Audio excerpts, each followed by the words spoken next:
Chapter 19. Why Men Cheat. The Invisible Vulnerability. Few questions cut deeper in a relationship than why did he cheat on me? Or, from the equally unsettling other side, why did I cheat on her if I love her? I know it's a heavy, delicate subject.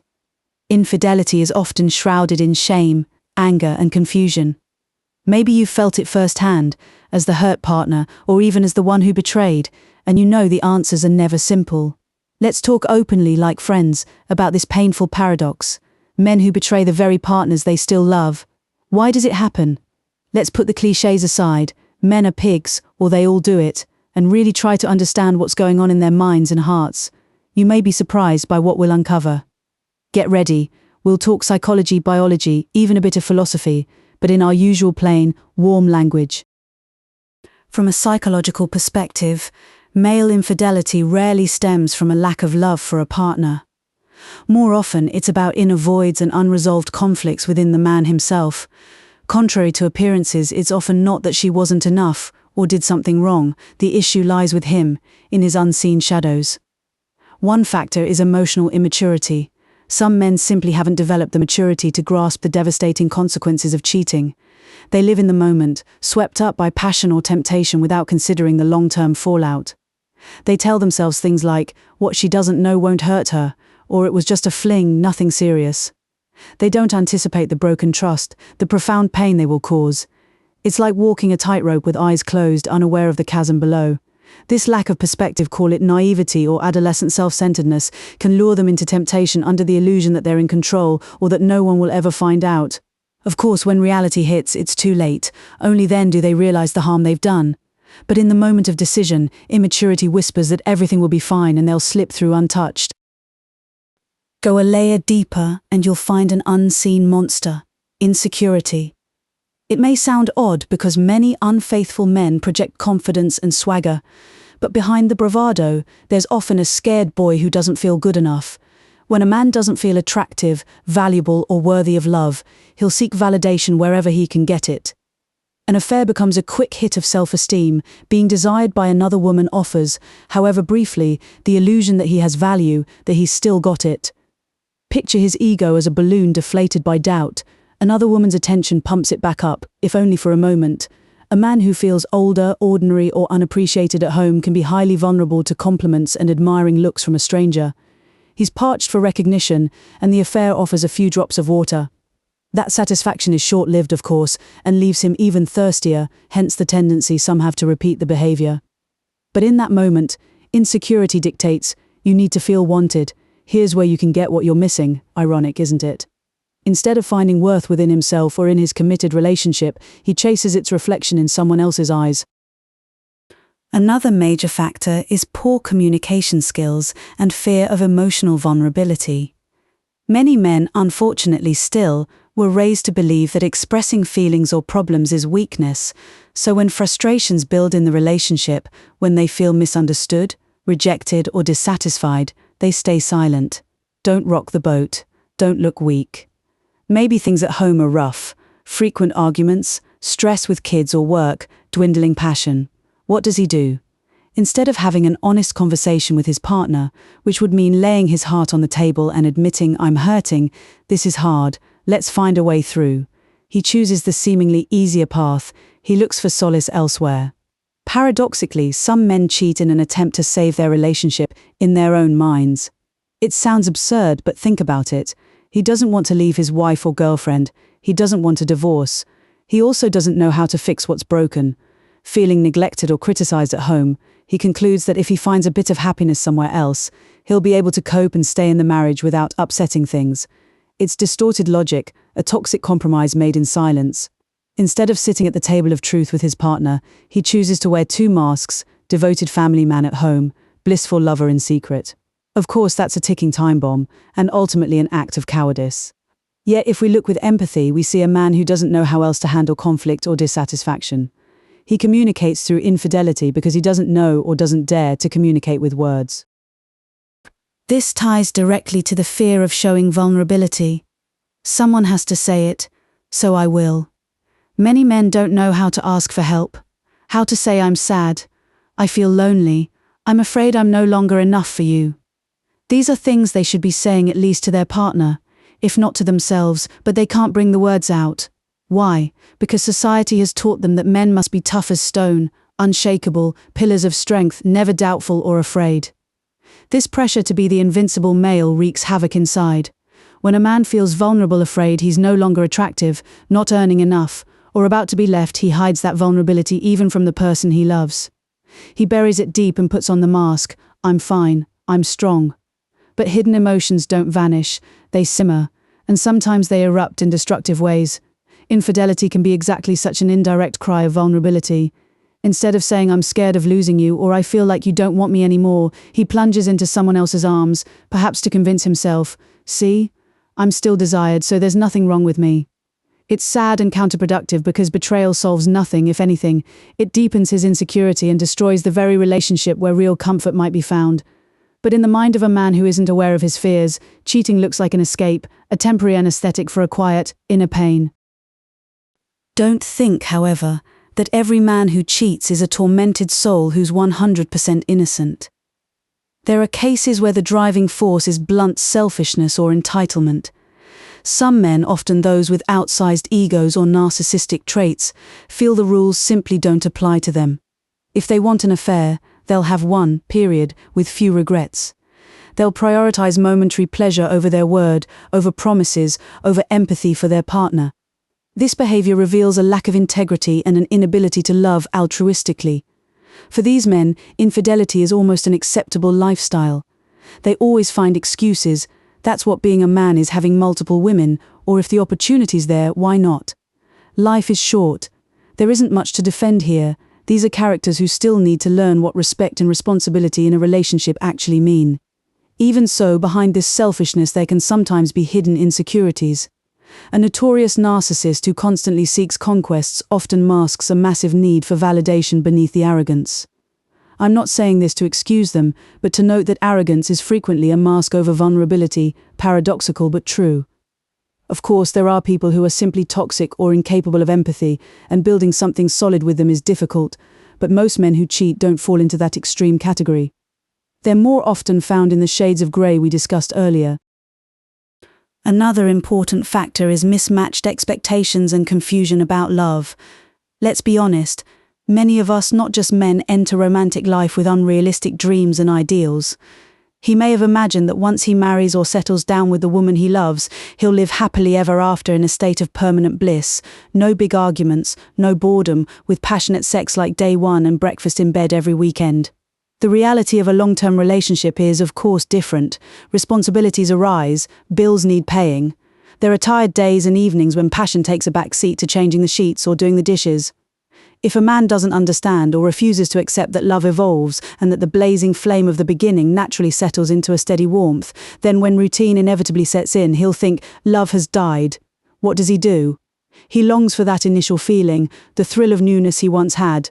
Instead of seeing that the relationship has matured into a comforting, deep companionship, which is a good thing, he experiences the waning spark as a void. Confused, some men come to believe that love should always feel like the first date's heart constantly racing. When that no longer happens daily with a life partner, they jump to the wrong conclusion. I don't love her anymore. She doesn't love me anymore. Maybe someone else can give me that lost feeling. And so they set off chasing new butterflies. The irony is that once they find those butterflies in a new affair, the cycle repeats. After a while, that relationship also becomes normal, comfortable, without daily fireworks, and the man risks an endless chase for fresh beginnings. The truth, often learned too late, is that real love doesn't mean feeling first date fireworks forever. It means building something far deeper over time. But until he reaches that maturity, confusion can push him to believe that true love is always somewhere else, with someone new. All these reasons, immaturity, insecurity, communication problems, ego, unrealistic expectations, combine in different proportions for each man who cheats. Every story is unique. Context matters enormously. Short-term versus long-term relationships can generate different patterns of infidelity. In a new, not yet solid relationship, a man might cheat out of indecision or curiosity. He's unsure whether his current partner is the one, so he keeps testing options. Or he doesn't yet feel a strong commitment and is drawn to someone new on the horizon, thinking, mistakenly, it's no big deal, we haven't been together that long anyway. In long-term relationships, say a marriage of many years, cheating takes on different shades, monotony and accumulated frustrations often enter the picture. After 15 years of marriage, he may feel neglected, taken for granted, or simply bored by a daily life that seems to have lost its sparkle. He might be in the grip of a midlife crisis, that moment when he looks in the mirror, sees grey hairs and asks, "Is this all there is?" and seeks outside confirmation that he's still young, still capable of adventure. Major life changes can also play a role. The arrival of children, for example, can make some men feel pushed to second place. Not knowing how to handle the jealousy and the new role of father, they escape into an affair to feel like a priority somewhere. In short, life's circumstances place different pressures on short versus long relationships, and the motives for infidelity can shift accordingly. A man in his 20s in a casual relationship may cheat out of bravado or a desire for multiple experiences. A 50-year-old man in a marriage may cheat from a very different pain. He feels life has passed him by, he no longer feels appreciated, and he looks for an escape in an affair. It's still infidelity, and the impact on the betrayed partner is just as devastating. But if we want to understand, we need to consider these contextual differences. Conscious versus unconscious impulses also vary from case to case. Some men make a deliberate, almost calculated decision to cheat. "I deserve a little fun, life is short," or "if she's not paying attention to me, I'll find it elsewhere." They rationalize the step and may even plan it logistically, secret messages, arranged meetings. In these situations, infidelity is a conscious act. Even if driven by emotion, there's a degree of premeditation. Other men, however, almost stumble into an affair without having intended it. You've heard the phrase "a momentary lapse," right? It can sound like an excuse, but there's a kernel of psychological truth here. Some betrayals really do happen on the back of impulses that slip past reason's control. Classic scenarios: he drank too much at a party and got carried away with that attractive colleague, or, overwhelmed by loneliness on a business trip, he gave in to the tempting closeness of an old acquaintance. This isn't to absolve him ultimately. Even a momentary lapse involves a choice, however fast. But it's worth noting that sometimes the man himself is shocked by what he's done, as if a hidden part of him took the wheel for a moment. The unconscious part, hungry for attention, the adrenaline of seduction, the confirmation of his masculinity, surfaces and for an hour or a night, takes over. Then in the morning the conscious mind returns and says, "What have I done?" Hence the dazed look of many men caught in the act, as if they don't recognize themselves. The conflict between the conscious mind and unconscious impulses is very real. In some, those unconscious drives, sexual attraction, the need for novelty, the hunger for validation, run wild because they've never been acknowledged and faced. In others, though the impulses are there, we're all human after all, a conscious self anchored in values and empathy keeps them in check. This is where free will comes in. Yes, we all have instincts and subconscious desires, but we also have the capacity to choose what we do with them. A man isn't a robot programmed by genes or trauma to cheat inevitably. He can feel tempted and still not act. Many do every day. But to choose consciously, he needs self-awareness. He needs to know, "I'm prone to seek validation when I argue with my wife," or "I tend to run when I feel suffocated." Without this self-awareness, he'll act on autopilot, driven by those invisible forces from the depths. Viewed philosophically, the discussion leads us to questions about human nature and morality. Is monogamy a cultural construct that runs counter to our instincts? At our biological core, are we made to love one person, or are we wired for variety? History and anthropology suggest that strict monogamy is relatively recent in our social evolution. For millennia, many societies were polygamous. One man with multiple wives, for instance, was not unusual. Even today, lifelong monogamy is more an ideal than a universal reality. Global rates of infidelity show that people, men and women alike, struggle with this ideal. So, biologically speaking, the human species is not innately monogamous. Monogamy is more a social and personal commitment, a conscious choice to behave differently than our raw instincts might dictate. Philosophers and scientists have often asked, is it natural to remain faithful to a single person? Some argue no, pointing precisely to how difficult many find it. Others say that it is exactly our capacity to be faithful beyond our instincts that makes us human, lifting us above the purely animal level. But let's set aside the abstract moral dilemmas for a moment and look biologically at what happens in a man tempted by infidelity. There's a well-known phenomenon called the Coolidge effect, observed in animals and applicable to humans. A male, after mating many times with the same female, temporarily loses sexual interest, yet if a new female appears, his interest suddenly reactivates. In other words, sexual novelty triggers a powerful response in the male brain, even if he seemed sated or faithful a moment earlier. You may have noticed more down-to-earth examples. Say a man in a serious relationship no longer initiates intimacy as often, his desire has settled into a quiet routine. But if, for example, an attractive new colleague shows up at the office and gives him a flirty look, suddenly his hormones seem to wake from hibernation. You don't have to be a scientist to notice this, but they've actually studied it. It's an evolutionary mechanism. In prehistory, a man who had children with only one woman every few years passed on his genes less than one who took advantage of every opportunity to procreate with new partners. So our genetics can trip us up. The male brain is wired to react to new opportunities, to reward him chemically when a potential new partner appears. Dopamine and testosterone spike, much like in the infatuation phase, flooding him with energy and desire. In effect, biology whispers, "Hey, this is a chance to reproduce, take it." Of course, that doesn't mean every man will act on it. We are more than instincts. We have reason, ethics, and deep love that reign in our impulses. Still, it's useful to know this biological tendency exists. A faithful man over the long term isn't someone who never feels attraction to anyone else. He's someone who repeatedly chooses not to act on it. That choice becomes easier the more he brings the impulse into awareness. Okay, I'm attracted to X, it's normal to feel this, but I know what I stand to lose and I choose not to go there. By contrast, if he tells himself a real man should have multiple women, or monogamy isn't natural anyway, so why bother, he's already granted himself internal permission to cheat under a biological pretext. Staying with biology, let's not forget hormones and chemistry. Testosterone, the hormone associated with sexual desire and competition, is generally higher in men. Some men have higher levels than others, which can translate into a stronger libido and a more intense pursuit of sexual stimulation. That doesn't mean his hormones made him cheat. No one gets off that easily, but it is true that a man with a very high sexual appetite, if his relationship is going through a stretch of infrequent intimacy, will feel the physical frustration more acutely. If, on top of that frustration, an opportunity arises, say an available, willing colleague, the temptation is amplified. The brain quickly does the math. Sexual frustration plus new opportunity equals release, pleasure. And as I said, if there isn't a strong counterweight morality, empathy, practice, self-control, the feel-good chemicals can take the reins. Literally, when a man is highly aroused and caught up in an affair, his brain, flooded with dopamine, oxytocin and other feel-good hormones, temporarily downshifts his rational center. That's why some seem blind in the middle of an affair. Physically speaking, they're a bit high on their own chemistry. Again, it's not an excuse, it's an explanation of what it feels like from the inside.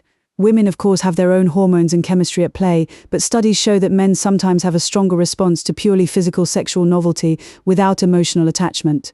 In other words, many men can more easily separate sex from love. Biologically, this traces back to old evolutionary roles. To procreate, a man didn't need emotional attachment, attraction and the act itself sufficed. That's why you still see in many men that split, "I love you but I craved someone else." In their minds, this separation can sound feasible, whereas for most women it's unthinkable. If he cheated on me, it means he doesn't love me. Of course, the modern reality is that we want exclusivity and both emotional and physical fidelity, and men who choose to be in a committed relationship know the rules of the game. You can't invoke nature as an excuse after you've vowed love and respect. Still, it helps both partners to understand that monogamy is a conscious choice, undertaken against certain natural drives. It's like a pact we make for a greater good, trust, family, deep love. And if that pact is broken, it's usually not raw instinct alone at fault, but it's mixed with all the other psychological facets we've discussed: insecurities, problems, poor decisions. Let's briefly recap this complicated recipe. When a man cheats, we usually have a cocktail of factors: emotional, psychological, biological, philosophical. He might be a man who loves his partner but is terrified of losing his freedom and paradoxically sabotages the relationship out of fear of commitment. Or one who suffered betrayal or trauma in the past and unconsciously repeats the pattern. People sometimes recreate painful situations because that's what they know, sad but true. It might be someone in an existential crisis, feeling life has lost its meaning, that everything is routine, and desperately seeking something to make him feel alive, special, excited again. An affair comes bundled with intense emotions: adrenaline, secrecy, danger, seduction, all of which can give the illusion of purpose or revitalization. Sadly, it's a false solution, a way to avoid the real questions: why do I feel empty inside? What is missing from my life? Instead of seeking honest answers, he escapes into someone else's arms to forget himself for a while. You might rightly say, fine. Whatever the reasons, it's still infidelity. Still a betrayal. What good does it do me to know them? It's true that, practically speaking, if you've been cheated on, understanding the reasons doesn't chase the pain from your heart. But it can bring a measure of clarity and calm, to know, for example, that it wasn't your fault, that he cheated not because you weren't beautiful enough, good enough, attractive enough, but because he had his own internal battles. That can help heal your self-esteem, and if you're the one who cheated and you're sincerely asking, why did I do it, understanding your own vulnerabilities can help enormously so you don't repeat the mistake and, ideally, repair what can still be repaired. Invisible vulnerability, that unseen something that pushed a man toward the mistake, once brought to light, can be healed or at least kept in check. At the end of the day, we are all imperfect and wounded inside in one way or another. The difference is whether we acknowledge our wounds or deny them until they guide us from the shadows into poor decisions. Picture this. On a rainy autumn evening, in a quiet apartment, Jennifer and Michael sit at the kitchen table, face to face. They've been engaged for a year and are due to marry soon, yet there's a heaviness in the air. Jennifer looks at the cool dinner on the table and the engagement ring on her finger, trying to chase away her dark thoughts. Michael wrings his hands, avoiding her gaze. In this seemingly ordinary domestic scene, an emotional storm is about to break. Jennifer clears her throat, slowly breaking the silence. Michael, please, tell me what's going on. It's the first time I feel you're far from me. It's like you're not even here, she whispers, her voice unsteady, her eyes glisten. She's struggling not to cry. Michael startles slightly and looks up at her for a moment. In his brown eyes, Jennifer sees a new, unfamiliar pain. No, nothing's going on. I'm just tired, he replies evasively, forcing a smile that looks more like a grimace. He picks up his glass of water and takes a sip, just to buy himself a few seconds before the conversation. Jennifer feels a lump in her throat. She knows he's lying. For weeks she's felt him change, nights when he falls asleep late on the couch, the messages he types in secret and deletes in a hurry, that faraway stare, a strange scent of perfume on his shirt one evening. All the little signs have piled up into a painful suspicion she didn't want to accept. Until today when she happened to find on his laptop a saved conversation with another woman. She managed to read only a few lines, enough to make the ground drop out from under her. I miss you. When will we see each other again? Jennifer takes a deep breath. Her heart is pounding wildly, her hands going cold. She wants to scream, to confront him outright, but something holds her back. Perhaps the absurd hope that it isn't true and she's mistaken. She gathers all her courage and says softly, "Who is Anna?" Michael drops the glass. It hits the table with a flat thud, water spilling between the plates. He freezes for a few moments, then snatches a napkin with frantic movements, blotting up the spill.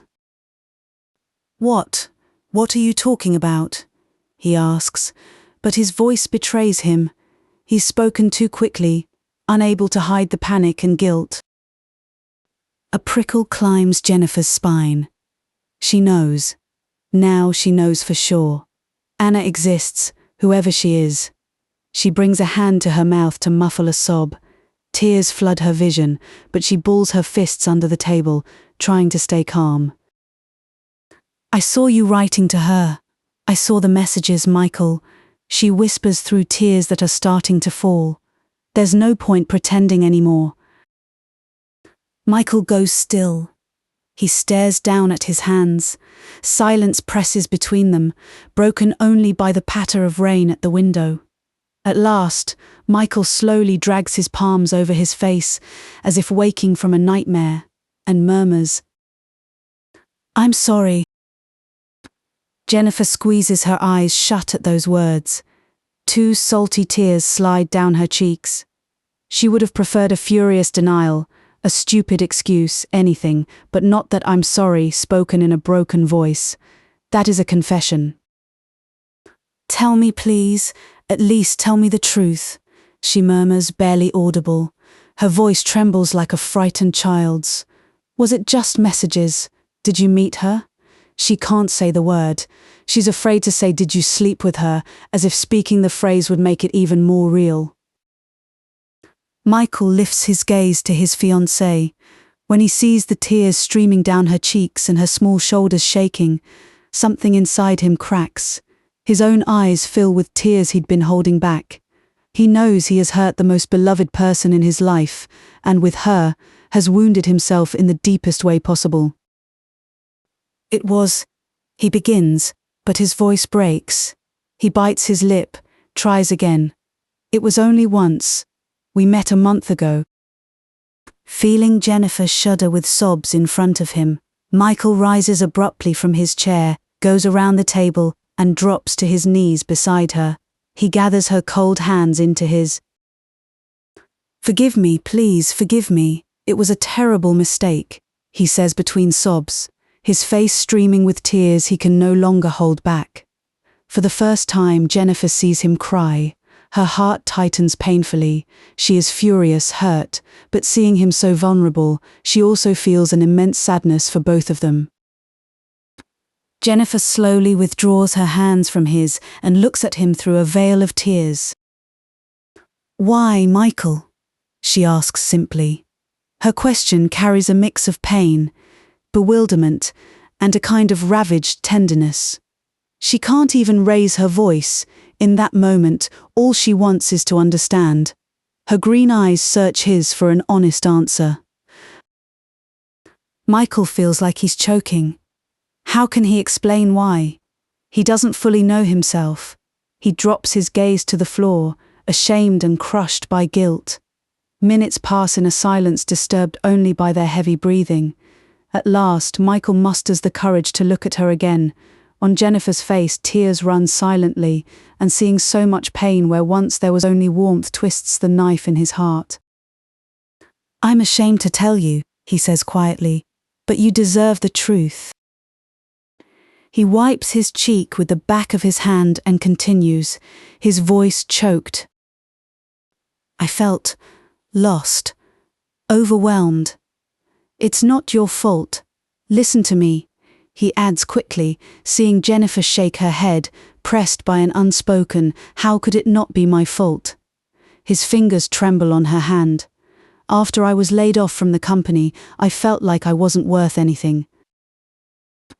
Jennifer blinks, stunned. Michael had been let go a few months ago in a round of restructuring, a heavy blow for him, she knows, but he seemed to have bounced back. He'd found another job in the meantime.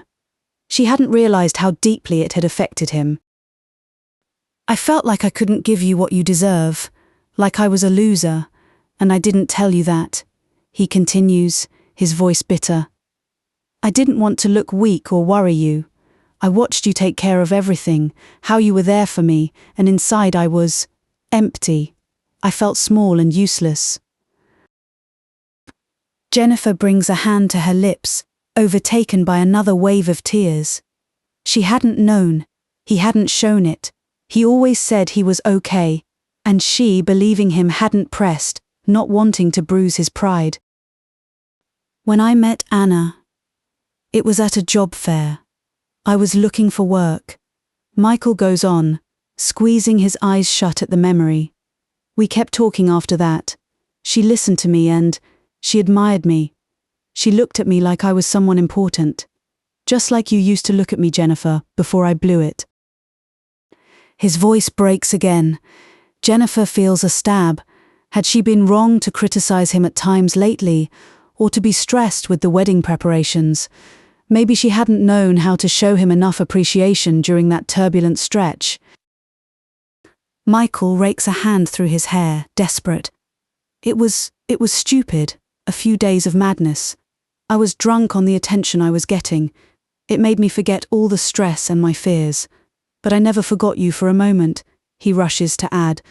"In that moment I was lying to my own heart that I wasn't hurting you, that it was just something of mine, separate." His eyes fill with tears again. "I know how awful that sounds. There is no excuse. I love you, Jennifer. You're the only one I love. And still, I did the worst possible thing." His voice drops to a choked whisper. "Because I was weak. Because I was afraid to show you how weak I was." Jennifer feels something pierce her anger, like a ray of light breaking through a black cloud. She sees his genuine remorse and sees, perhaps for the first time, that insecure, frightened Michael hidden beneath the mask of the ever-strong lover. She sees his vulnerability, her shattered heart answers with a shiver of compassion, laced with pain. She loves him, God, she loves him so much, and that is exactly why the betrayal hurts tenfold. But seeing Michael, the proud, brave Michael on his knees, crying and asking for forgiveness, she feels she understands. Not completely, not yet, but she's beginning to see the bigger picture. The man in front of her did something terribly wrong, not out of contempt or malice toward her, but from a weakness he didn't know how to acknowledge. Jennifer rests her forehead in her free hand, her tears spill in silence. Inside her, it's chaos. She wants to scream, to hit him, to run, but at the same time she wants to take him in her arms and forgive him on the spot, just to end the nightmare. Yet she stays still, trying to gather her thoughts. Seeing her silent, Michael panics. He gets to his feet and starts talking fast, rambling. If you want me to leave, I'll go. If you don't want me anymore, I'll understand. Just know I'd do anything to set this right. Anything. I'll go to therapy. I'll quit the new job if you want. I know I've got co-workers and, he stammers, losing himself in his own thoughts. Jennifer startles at the word therapy. She looks at him, eyes wide and red. You'd go to therapy? She asks softly. Michael stops his tirade and nods frantically. I'll go anywhere, do anything, just to be able to fix this, he says. His voice trembles. I don't want to lose you, Jen. You're my fiancé, you're my soul. I know I betrayed you and nothing can erase that. But I want to fight for us if there's still a chance. Jennifer closes her eyes. She remembers countless beautiful moments with him, moonlit nights when he whispered that he loved her, days when they laughed until her stomach hurt, plans for the future. All of it now seems stained by this betrayal. But are they completely undone? Her heart tells her that love doesn't vanish overnight. She's hurt, terribly hurt, but part of her wants to take his hand and make him promise that everything will be okay. Could it still be okay? I don't know, Michael. I really don't know, she says honestly, her voice drained. I don't know if I can get past this. I don't know if I can forgive you. Michael's eyes fill with tears again, but he nods, accepting. I understand. I know. It's my fault. You have every right, he whispers, choked. But, Jennifer continues, and at that word Michael lifts his gaze with a fragile hope. I appreciate that you told me the truth, that you didn't try to keep lying to me, and I appreciate that you're trying to understand why you did it. She wipes her tears with the back of her hand, breathes shakily and says slowly, I want to understand too. I can't promise anything now, I'm too hurt. But I'm listening. And if you're willing to fight these demons of yours, if you really go to therapy and you're always honest with me, maybe we'll find a way. Michael hardly dares to believe what he's hearing. His eyes light up for a moment, then he lowers them, ashamed. I don't deserve you, Jen, he whispers. You're too good to me after everything I've put you through. Jennifer feels a wave of resigned sadness. She rises slowly from the chair. Her legs are numb and her soul heavy. She looks at Michael, the man she fell in love with, the one who had been her best friend and lover, and whom she now barely recognizes, crushed by guilt in the middle of their kitchen. She reaches out and touches his wet cheek with a hesitant caress. And I need help, she says quietly, her voice breaking. I can't get through this on my own. If we stay together, you'll have to help me trust you again. It will be hard. I'll do anything, Michael replies immediately, covering her hand with his. I'll prove to you every day that...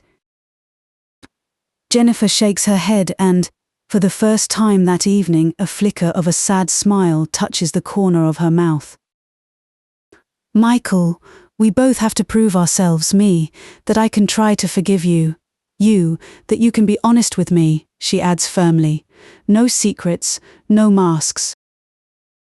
Michael squeezes his eyes shut, and 2 tears fall onto her hand. I promise you, he says, his voice unsteady.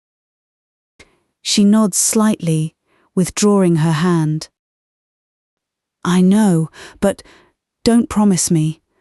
Promise yourself, Michael, Jennifer says with tender sadness, that you'll take care of that wounded part of you, without hiding it from me anymore. He looks at her with gratitude and pain at the same time. He wants to hug her, but feels he doesn't have the right yet. Jennifer feels exhaustion overwhelm her. She needs time to process it all. She loves him, she hates him, she pities him, and she is disgusted by what he did all at once. She knows only that, despite everything, a part of her still wants him close. I think I'm going to my mum's to sleep tonight, she whispers softly, dropping her gaze. I need a little time alone. Michael feels a stab of panic, but he nods quickly. Of course. Whatever you want, whatever helps, he replies quietly. I can drive you. No, better not, Jennifer says, and then, seeing his frightened look, adds, I'll see you tomorrow. We'll talk more calmly. Michael swallows hard and asks in a timid voice, Can I hold you first, please? Jennifer stands still for a moment, then takes a step toward him. Michael gathers her gently, as if she was something very fragile. Her body trembles in his arms. They stand like that for a few seconds in silence. The rain keeps tapping at the window, like the evening's refrain. I'm sorry, so sorry, he whispers into her ear again. Jennifer closes her eyes, letting herself rest for a moment in that last familiar refuge of his embrace. 2 tears slide down both their cheeks, mingling on the fabric of his shirt. Shh! That's enough. Take care of yourself, okay? She says softly, pulling away from him with a heart-rending sigh.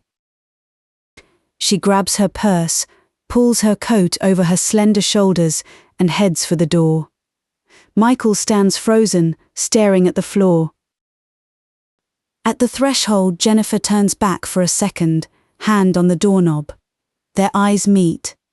In her tearful gaze, a flicker of hope mingles with pain. Michael. Yes? He answers, barely more than a sigh. I'm scared too. I want you to know that. But I want to try if you do, she says, barely audible. Michael's breath catches.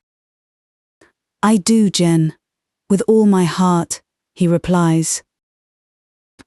Jennifer nods and steps out into the rainy night, leaving Michael alone in the dim apartment. He stays leaned against the doorframe, listening to her footsteps fade down the stairs.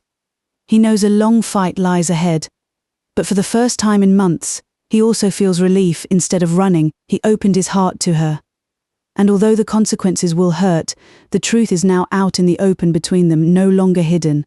Michael closes the door slowly, sinks to the floor, and buries his face in his hands, sobbing, a mixture of remorse and relief. Outside, the rain washes the windows, a symbol of the arduous cleansing they are both undergoing. We see Michael and Jennifer confronting the concrete fallout of his infidelity, and more importantly, trying to unearth its hidden root cause. Michael's behavior betrays precisely the invisible vulnerability we've been talking about. Though he loves his fiancée, he was overwhelmed by his own insecurities. Losing his job left him feeling useless, worthless, and by the fear of showing her those weaknesses. Instead of asking Jennifer for support, or at least telling her what he was going through, he chose the easy and destructive path. He took refuge in another woman's attention, which fed his wounded ego. In Michael, we see the inner conflict between his genuine love for Jennifer and his unconscious impulses. He had mentally walled off the affair from the primary relationship. He kept telling himself it was his own thing, separate.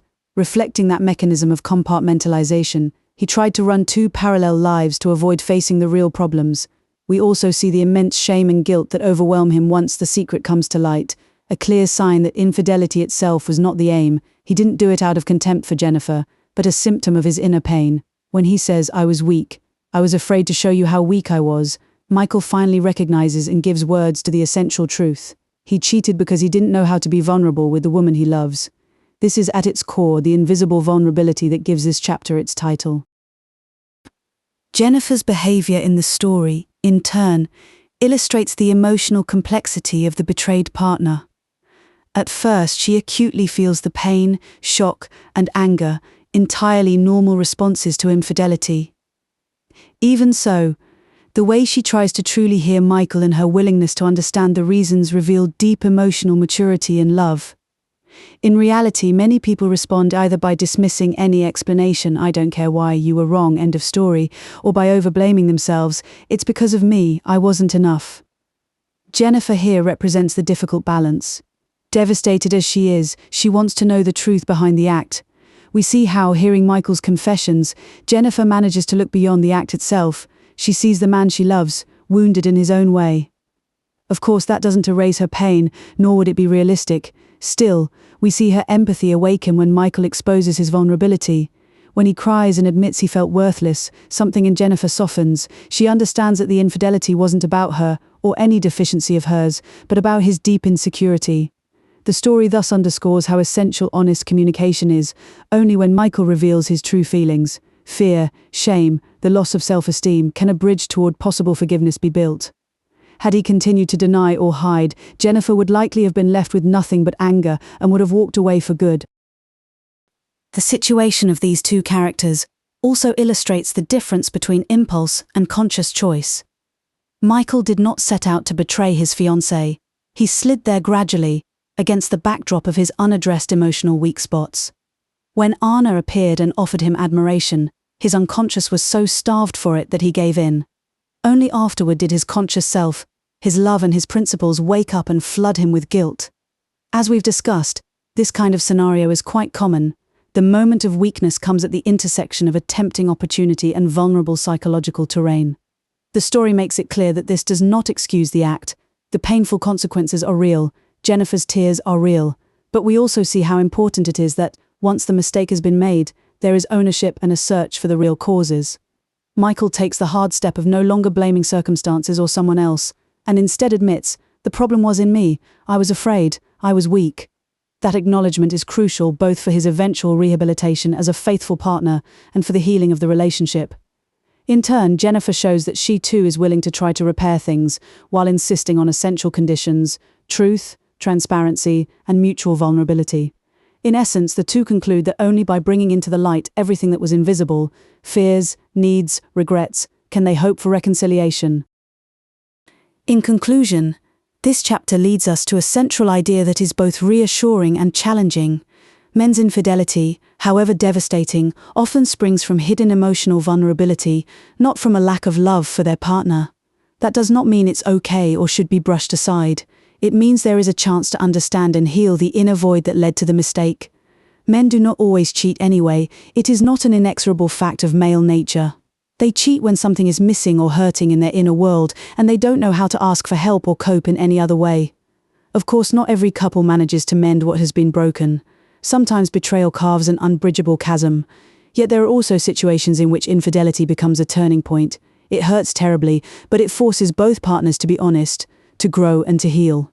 Some men realize, through the shock of imminent loss, how deeply they actually love their partners and how much work they have to do on themselves. And some women discover that they can find the strength to forgive and to keep building a relationship if they see genuine change and a willingness to be vulnerable. True love is not a flawless story. It's a winding road with obstacles, and infidelity is, without question, one of the most painful. Yet, as we've discussed, behind this act there is often a person suffering in silence. If that suffering comes to light and is healed, the relationship has a chance. And if not, at least each person will know what they need to improve in their own heart going forward. The message I want you to let settle into your heart is this: Fidelity is not merely the absence of opportunity or desire. It is above all the presence of the courage to be vulnerable and honest with the one you love. Men sometimes cheat precisely because they don't know how else to voice their needs or fears, but they can learn. However invincible they may want to appear, they too need acceptance, reassurance, and tenderness, and they can find all of that at home if they choose the path of honesty. And women, though rightfully wounded by betrayal, may at times discover that beneath their husband's or boyfriend's act was a cry for help they hadn't heard. In the end, invisible vulnerability doesn't have to remain invisible. When two partners choose to truly see each other in both strengths and weaknesses, they can build a sturdier love, more resilient to the tempting storms outside. This is not a magic guarantee, but an ongoing process of communication and empathy. A man who knows his inner demons and shares them, instead of hiding them, is far less likely to fall prey to them. And a woman who listens to her partner beyond the words, who asks, "What are you feeling? What's weighing on you?" is more likely to prevent the emotional chasm that can lead to infidelity. True love requires courage, the courage to be honest, to own your vulnerabilities, and to work on them together. If you're going through this trial or you fear it might come, remember that understanding breeds healing. It isn't easy, but it is possible. Men are not doomed to cheat, just as women are not doomed to suffer. Through communication, respect, and the willingness to look into the mirror of the soul, however uncomfortable, many couples overcome even these episodes, sometimes emerging stronger. And if not, each will move forward with an important lesson about themselves. Love has this paradoxical power. At times it wounds us to teach us.